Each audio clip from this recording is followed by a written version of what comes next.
복된 소식 아름다운 소리 AM 1590kHz 시카고 기독교 방송입니다.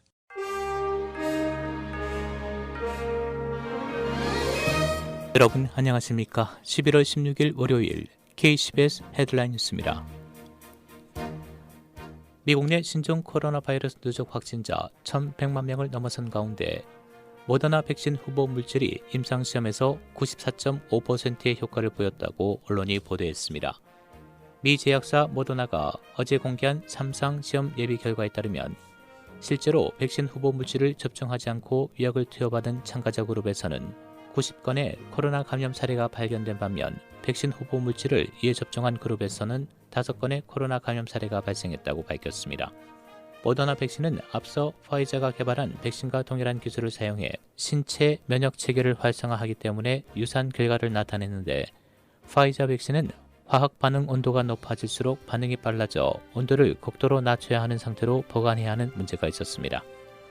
현재 미국 내 신종 코로나 바이러스 확진자 어제 13만 9천 명 새로 추가돼 누적 확진자는 1,136만 7,214명, 총 사망자 수는 25만 1,901명을 기록하고 있습니다.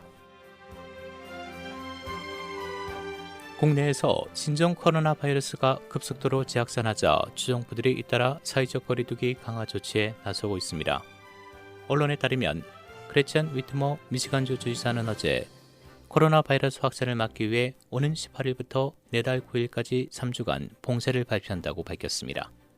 해당 기간 미시간주에선 식당 내에서의 식사가 전면 금지되며 학교 수업이 원격으로 전환됩니다. 워싱턴주도 식당, 체육관 등 실내 행사를 1개월간 금지한다고 발표했습니다. 집 이외의 실내에서 5명 이상이 모이는 것이 제한되고 마트의 경우 출입 인원도 기존 25%로 줄이라는 방침입니다.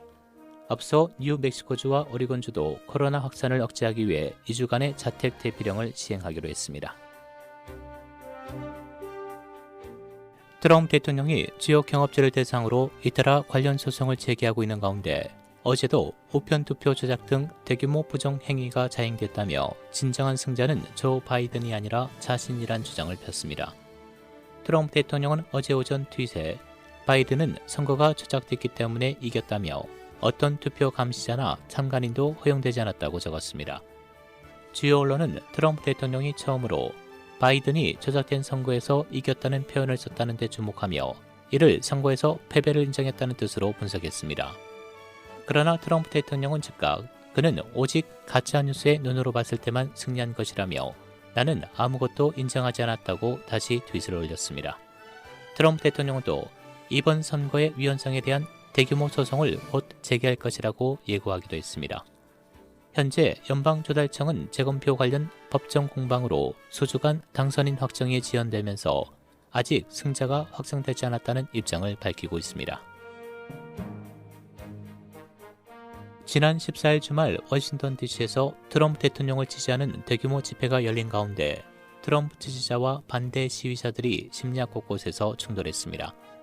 언론 등에 따르면 경찰은 이날 집회 현장에서 총기를 소지한 4명을 포함해 최소 20명을 체포했습니다.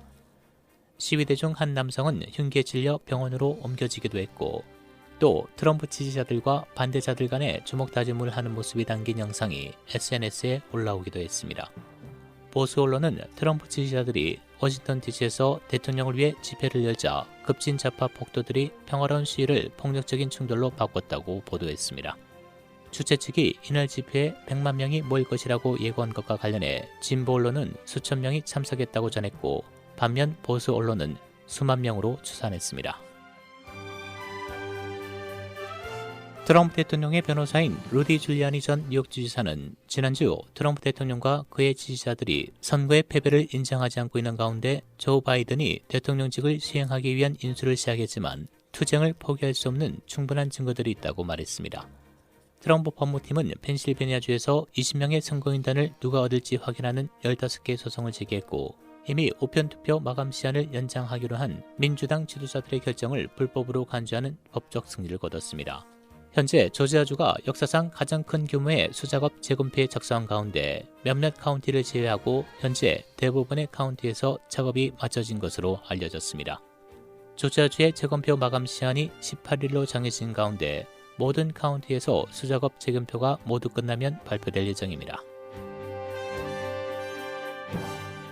미 우주 탐사 기업 스페이스X가 어제 미 항공우주국 소속 우주 비행사 4명을 태운 유인 우주선 크루 드래곤호 발사에 성공했습니다.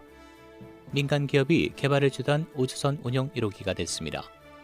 언론은 동부시간 어제 오후 7시 27분 플로리다주에 있는 케네디 우주센터에서 대형 로켓 팰컨 9호를 쏘아 올렸습니다. 탑승자는 마이클 홉킨스와 빅터 글로버, 셰넌 워커 등 미국인 3명과 노구치 소이치 일본인 1명입니다. 로리 라이프 시카고 시장은 코로나 바이러스가 급증해 두 번째 임계점에 도달함에 따라 오늘부터 시민들에게 필수적인 경우를 제외하고 집에 머물라고 당부했습니다. 필수적인 경우는 직장이나 학교, 치료, 식품점, 약국, 테이크아웃 음식, 배달품 수령 등입니다. 집을 나설 때도 6피트 거리를 유지하고 안면 마스크를 항상 착용해야 하며 믿을 만한 가족이나 친구라도 함께 사는 가족 위의 사람들과 집에 모이지 말고 필수적이지 않은 아웃 오브 스테이트 여행을 자제하며 추수감사절과 같은 연휴도 방문 대신 전화 혹은 화상 채팅과 같은 원격 모드를 사용하라고 권했습니다. 일리노이주 보건당국자는 어제 하루 동안 1,631명의 새로운 코로나 바이러스 확진자가 발생했고 사망 74명 추가돼 누적 확진자 수 57만 3,616명, 총 사망자도 11,162명을 기록했다고 밝혔습니다. 1일 테스트 건수는 84,931건, 확진율은 14.8%로 나타났습니다. 연방대법관 사무엘 알리토 판사는 지난 목요일 미국의 종교의 자유와 언론의 자유를 사법부가 개입해 보호하지 않으면 둘 다 위험에 처해질 수 있다고 말했습니다. 천주교 신자로 조지 W. 부시 대통령에 의해서 임명돼 종교와 언론의 자유를 지지하는 것으로 알려진 그는 전염병 바이러스에 의한 공중보건의 심각한 위험을 고려하더라도 이전에 상상할 수 없는 개인의 자유를 제한했다.